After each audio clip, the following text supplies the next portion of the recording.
توی این چند سال اخیر خیلی به میوه خشک علاقه‌مند شدم، طوری که هر وقت میرفتم بیرون اگه توی فروشگاهی میدیدمش دلم میخواست بخرمش. تا اینکه مادر شوهر عزیزم به مناسبت تولدم یه دستگاه میوه خشک‌کن برام هدیه آورد. من هم تصمیم گرفتم برم میوه‌های مورد علاقه‌مو بخرم و خشکش کنم. راستش قبل اینکه این تصمیمو بگیرم فکر میکردم کار خیلی راحتیه، ولی وقتی دفترچه راهنماشو خوندم دیدم خیلی داستان داره.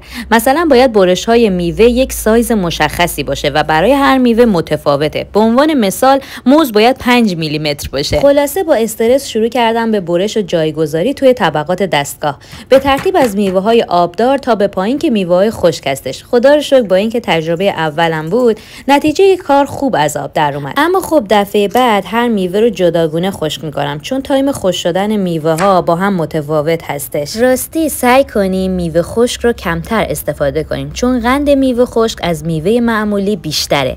اگه شما هم تجربه از خشک کردن میوه و یا حتی درست کردن لواشک تو این دستگاه‌های میوه خشک‌کن رو دارین، خوشحال میشم داخل کامنت تجربیاتتون رو در اختیارمون بذارین.